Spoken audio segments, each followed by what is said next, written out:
For your real life and real future, Tom and Don are talking real money. Okay, be patient with Tom today. Be patient. Technology's put him in a mood. And technology can do that to the best of us. So you need to be understanding. Hi, everyone. Welcome to Talking Real Money, the calm edition. I'm Don McDonald. Tom is mellowing out there in the aircraft hangar. Are you mellow now? Quit saying there was a guy who really thought this was an aircraft hangar. Come on. I love the aircraft hangar. It's not. Yeah, but you'd get a kick out of planes. I mean, the Super Bowl. I love planes. The flyover, it was one of your favorite parts. That and the halftime show I thought were the two best parts of the whole thing. Yeah, I get it. So, okay. I do not like rap. It was a great halftime show. But it was no a matter good what show. kind of music. Yeah, it was. It was remarkable. Okay. Some guy hanging upside down and rappers from 25 years ago. Nothing like people hanging upside down. Wow. I guess you could watch a football game and see that too. So flipping through the air, breaking knees, things like that. Hi, everybody. Welcome to Talking Real Money, the combo show. This is the podcast.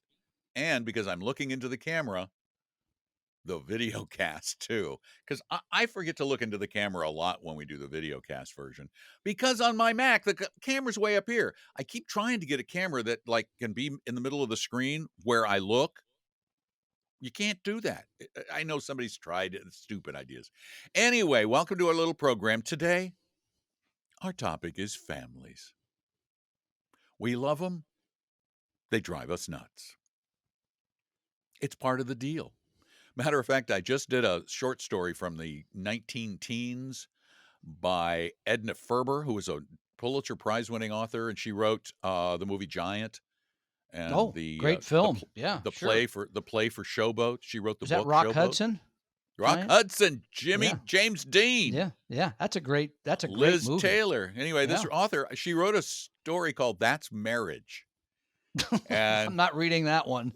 Oh no, you can't read it. I narrate it. You just listen. Okay. You can listen on your way to work at litreading.com. It's a great story, and it talks about the love-hate relationship that we have with our families. And that, when the studies are done, polls are done of married couples, there are two things that come to the top, that float right to the top of the list as causes of marital strife. Oh, why don't you tell us, Don, please? And I'm well aware of both of them. One of them is money. I'm not even going to talk about the other one because this isn't a talking real that. Yeah, program. You know why you are? You know why you are? Because a survey I'm going to mention, in the survey, it found that 1 out of 4 American adults has not had sexual relations in the last year. Ladies and gentlemen, welcome to Talking Real Sex, the only show that dares to go there. I'm not making this stuff. That probably just put our ratings right through the year. Wait a minute. More than 25% of the married people served. It didn't say married. They're not mutually exclusive. It did not say married. No, it said 1/4 of American adults. Yep. Oh, okay. They did categorize it as adults. Yes, I was going to say, adults. wait, no. Children don't adults. count. No. They better not. Adults.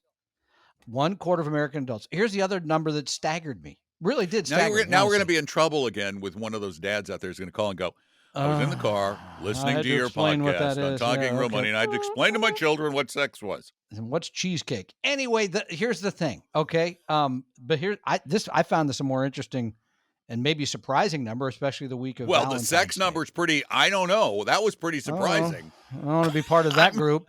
I don't want to be part of this group I don't either. want to be part of that. I don't want to be part of any of these groups. It's about half of America is not married or not in a somewhat permanent relationship of adults, not children. The times they are a change. No, I mean, I found it sad.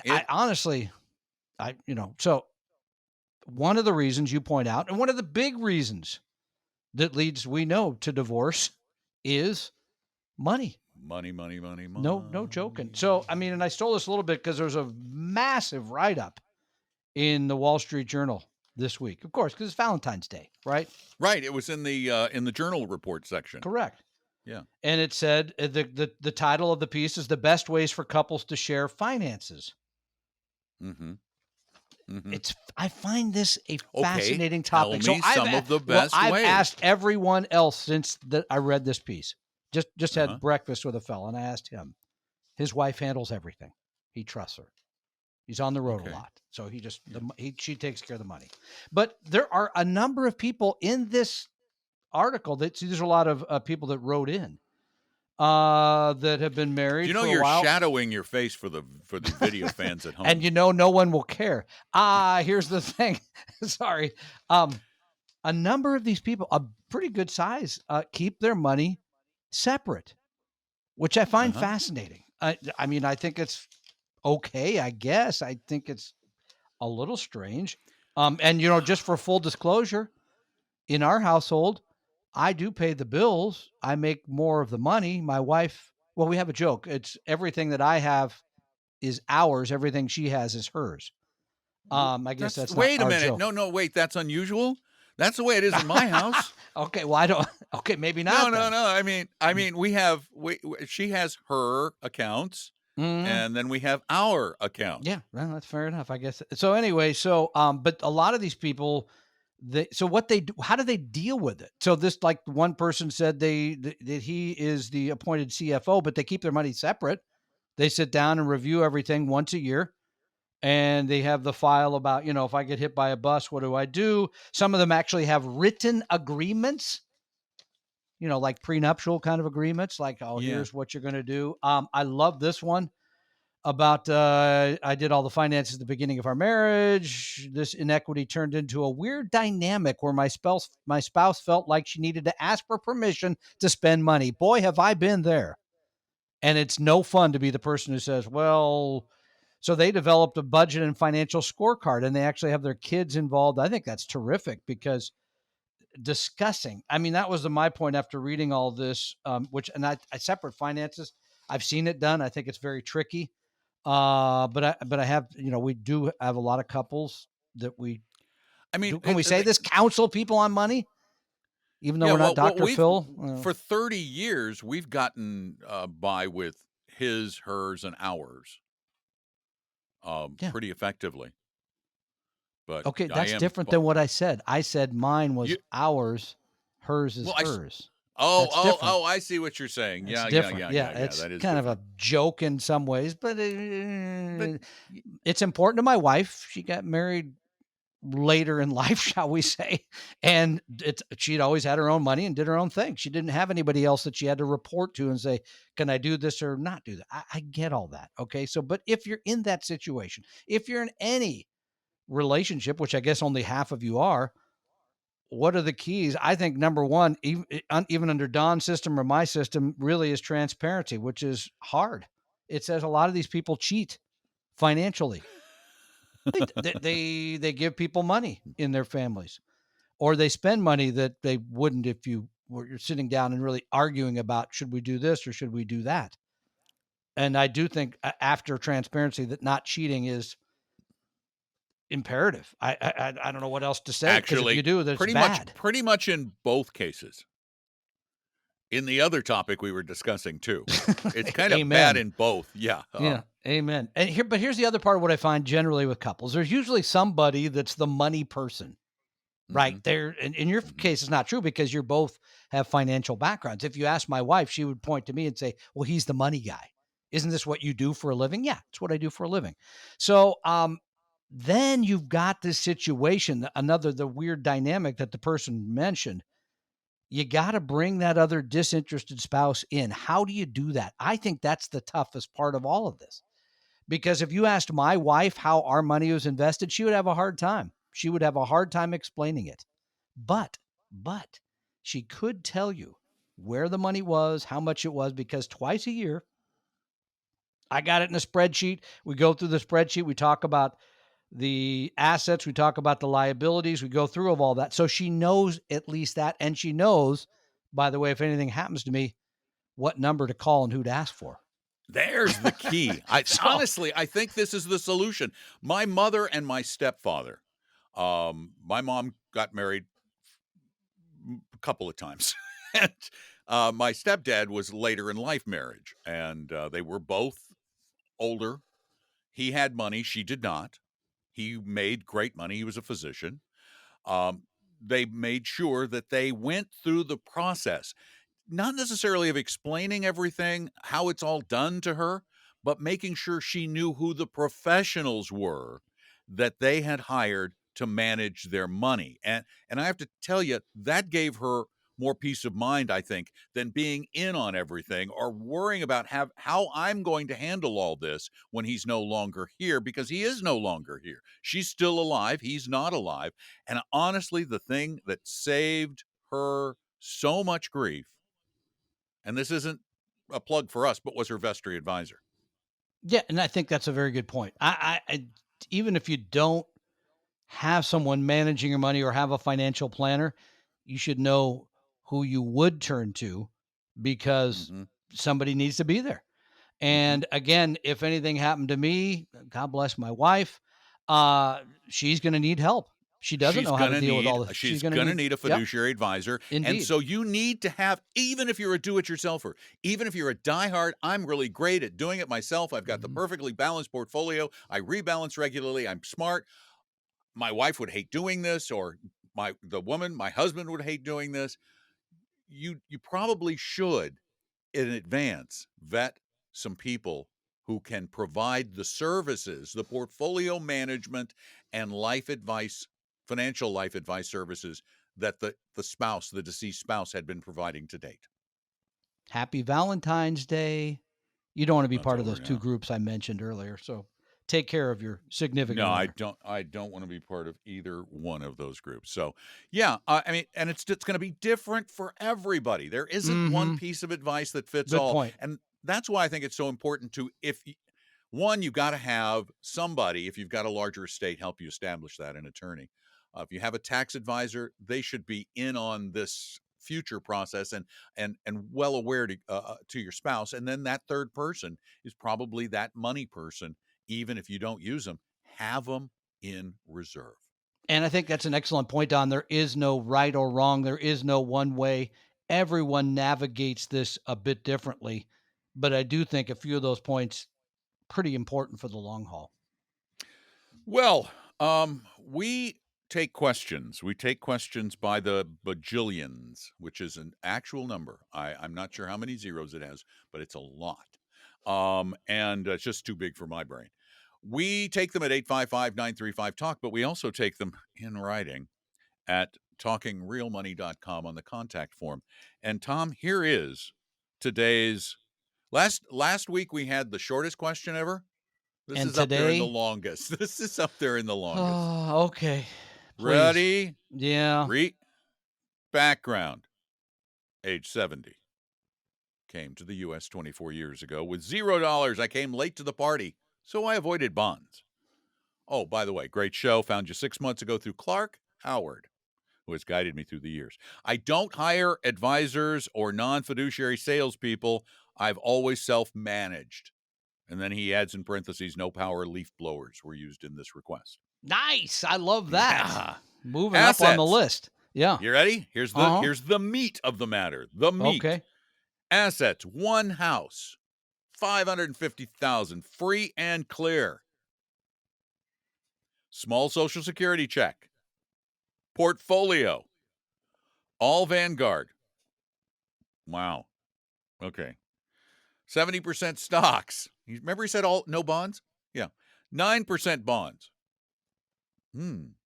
Something's missing. Where's the other 21%? He asked. Cash. What? Yeah. Doing well till then. I'm doing mega rebalance. I have 7 million. Oh, no, I have 7 funds and 1 ETF VTI. So there's 1 pre-tax brokerage account with $600K. Got it? 1 pre-tax SEP IRA with $170K. 1 Roth IRA for $255. So we're looking at a little over $1 million plus the house. Not bad. Well done. Selling. S&P 500. VTSAX. VFIAX. VTI. VGSTX. Vanguard Star. That's Star. replacing it with VT, VNQ, BND, plus I know I need some small cap. My question, reluctant to sell all of the above during a down market. You want to do them one at a time. No, I'll give them all to you. Do I stagger sell off, then kind of dollar cost average into my chosen investments according to market activity? The short answer to that is, of course, no. But here's why. Wait, there's more. Oh, there's more. Okay. I'm concerned about liquidating large chunks into a declining market and then waiting for an advantageous time to reinvest. I can no longer contribute to Roth, so considering backdoor pathway, what would Don or Tom do? Now, sir, I think you're a sir. Doesn't say. But, sir or ma'am, you listen to the program a lot? You listen so much that you like it? If you do, you should already know the answer to this question, Tom. We are not going to come up with a strategy to time our way in or time our way out of the market. Market behavior is not relevant. What is relevant is, in this case, at age 70, what rate of return you're trying to get. And by the way, I think 21% in cash is outrageous. I don't know the reason behind, unless it's waiting. I do, because it's right there in those 4 questions. I'm waiting for the right time. Yeah, well, there's people, by the way, been waiting since 2008. I met a guy who was still waiting since 2001. So I know the market's going to go down more than it did then, and then I'm going to get in. This time, I'm getting in for sure. The super bubble will pop. And so no, I mean, you need to have the right asset allocation for your situation, your rate of return, your ability to take volatility, and how much of this you need to draw on. And by the way, in addition to that, due to the fact that you have pre-tax, post-tax, and Roth, you should have separate assets in those. The Roth could have the aforementioned small value. The pre-tax could have the whatever amount of bonds you're going to have. The brokerage could have some in stock. So there's reason maybe to have different assets in different places, asset location, if you will. And once again, what this is, it's just the perfect example of someone who successfully self-managed for many years, but is now getting to the point in life where the non-existent plan, becomes far more essential. Because now your life, I mean, all of our lives are finite, but yours is finiter than most people. So and this is where you need if you can't hear us say it, this is the problem. We say the same thing over and over and over again, Tom, and we've been saying it, the two of us together, for 14 years? No, longer 24 years. Yeah, going back to 1999 or before. But I mean, together on the 23. Air, together. You were on. We were on Sound Investing. We can just say 1999 on Sound Investing. So that's here's 23. The deal. Yeah. If you can hear our words and the truth behind them, and here's what we're telling you to do: when you rebalance, you don't play this game. You don't put it aside and slowly dollar cost average it back in, hoping against hope that the market will go down more and you'll buy in as it's falling, and then you'll be in when it's rising, because you don't know. You don't take it out. You don't put it in cash and sit there and go, I'm going to wait till this market falls a little farther. Or I'm not going to sell just yet because, well, it's down 4% over where it was last year. How much money did you make last year? Did you make more than 4%? What are you, being greedy? That's exactly what it is. If you can't hear our words, if you can't take them to heart, and this is addressed, this is addressed to all of you, get yourself a bloody fee-only 100% fiduciary advisor and stop managing your own money, because you're becoming your own worst enemy. Thank you. And ask yourself why you feel like you need to sort of outperform the market by doing some timing trick that allows you to sell low and buy high. Because you don't need to. If you have $1 million, you have a reasonable cost of living and your home's already paid for. I'm not seeing it here. See, here's what we're hoping for. Even over your life expectancy, which could be 20 plus years. What we're looking for is to capture the average return of the markets. We're not looking to capture the peak, the big year every year, and avoid the bad years every year, because we know that is impossible. We're just trying to get the average. Be happy with average, because average is better than average. Well, it worked for me in school. Let's put it that way. So, me too. So anyway, I hope that helped. Thank you all. Thank you all for listening. I know you don't always take it to heart, but I know you listen. And give us a call if you have questions at 855-935-TALK. Send your questions in at talkingrealmoney.com. You can speak them there. And we really need you. If you like this podcast, we need you to share it with other people, both verbally and on your social media. That is a big multiplier of your ability, your power to spread the word. Put it on your social media. You hear a podcast and you go, wow, that resonated. There's a link on your podcast service to share it. Share it. Leave a review at Apple Podcasts. And please, please, please keep listening, because we're here pretty much every day. Just Tom, me, hanging out, talking real money. We hope you realize that the information provided on Talking Real Money is for informational, educational, and hopefully enjoyable purposes only. Providing personalized financial planning or investing advice takes time, so please consult with a really good fee-only fiduciary investment, tax, or legal advisor. We know a good one. Investing must always involve risk. In other words, you can and probably will lose money at times. Also, as much as you want it, no one can accurately and consistently predict the future, so past performance doesn't tell you a darn thing about what the future will bring. Unlike many other programs that say something similar, Talking Real Money is not trying to get you to buy or sell any financial products or securities. Instead, the program is provided as a public service by Appella Capital, a fee-only registered investment advisor. Thanks for listening, and please visit talkingrealmoney.com for more information and disclosures. That's a wrap.